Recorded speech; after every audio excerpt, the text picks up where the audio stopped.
Blitzy, why do you only go after the same people? Blitzy, why don't you branch out more and go out against different people?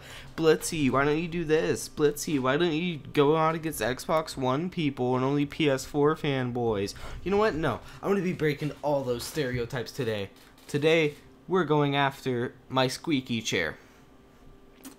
But also Xbox One fanboys, particularly CrapGamer. Now, this man is possibly the best named creator on all of YouTube, and I will give him props there.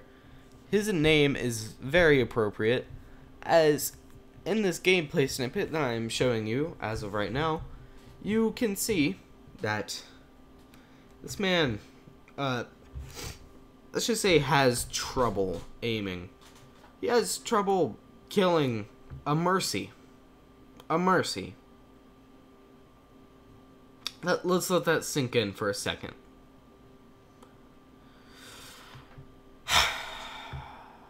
Alright, but for real though, he's going to be telling us why Microsoft shook Sony this year at E3, but for my guess, it's going to be from how bad their presentation was, given Microsoft's history.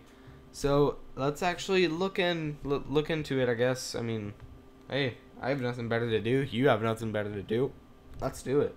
Also, I'm not going to be using the avatar this episode because I just want y'all to appreciate how beautiful this game is. And it will be something that the Xbox One will never be able to do. Just on a factual level. Guys, I don't think we're ready for this real talk. Oh God. Not confrontation. Oh God, no. Not that. Anything but that. Okay, that went a little bit too far.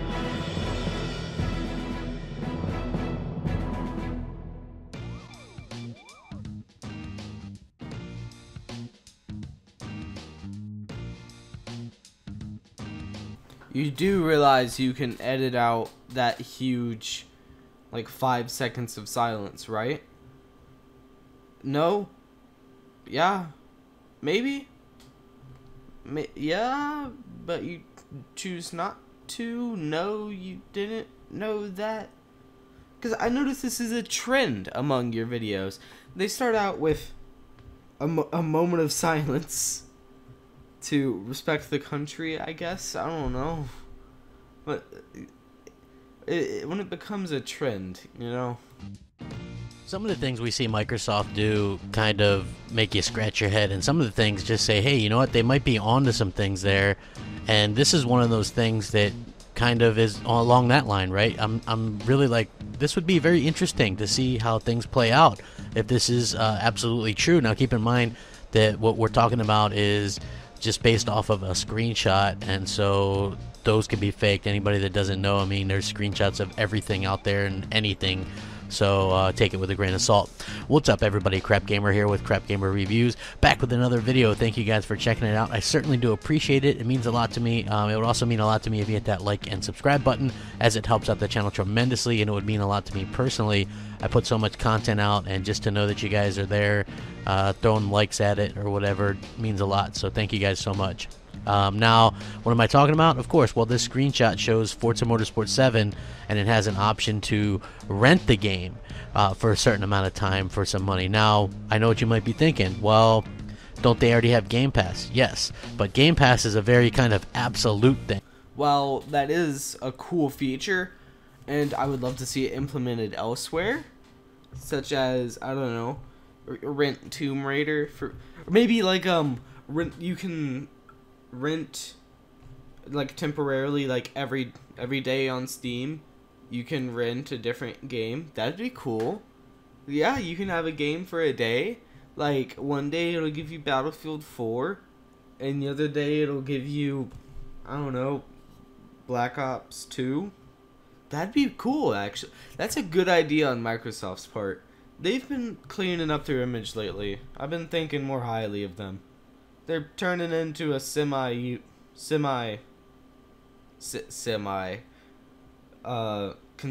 consumer-based company, and good on them. right? Some people don't want to do subscription services, and this is 100% accurate. I know people that do not like subscription services.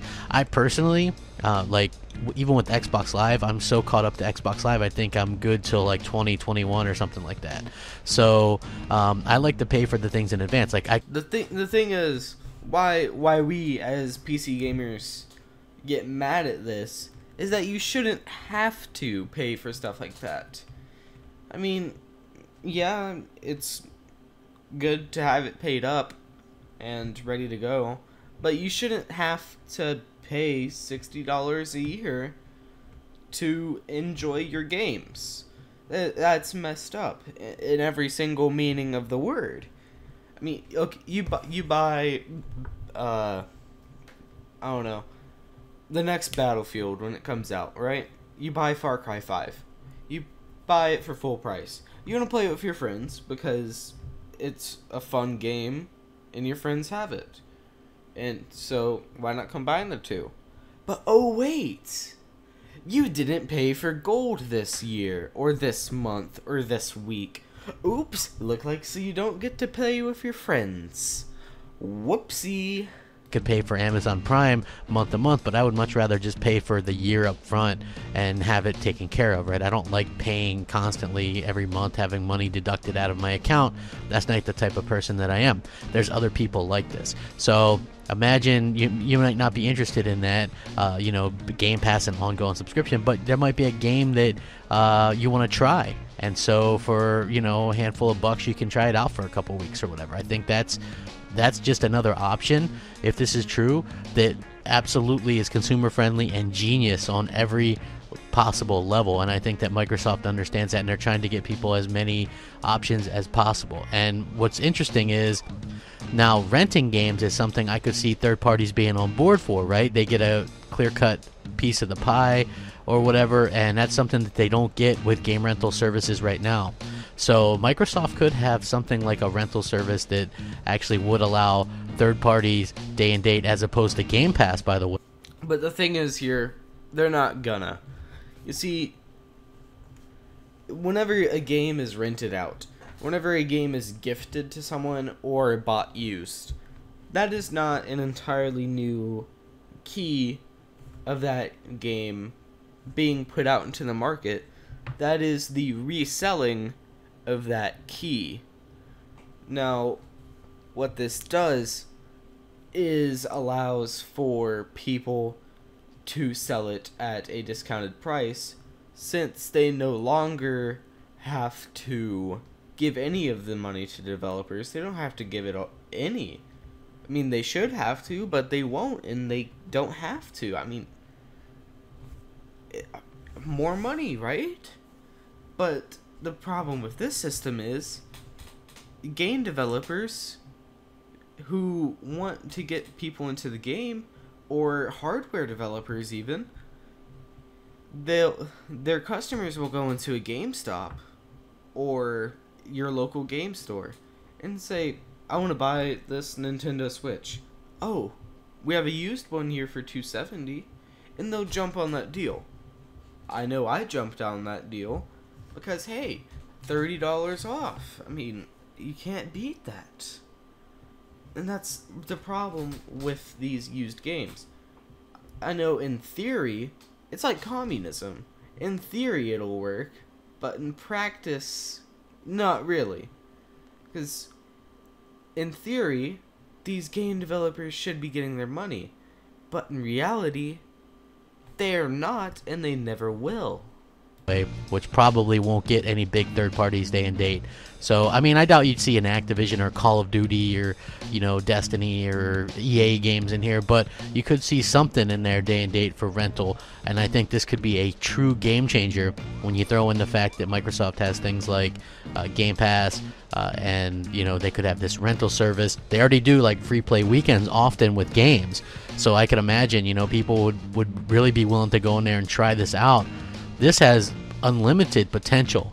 You see, the problem here is that there are people who will just sit down all weekend, or all week even, in some cases, and just play the game. They will play it and play it and play it and play it and play it. And play it until they are done with it. And they have no reason to go out and buy the actual product because, oh, I just rented it for $4 and I completed the whole thing. Why would I pay the whole $30 for the whole game if I already completed it?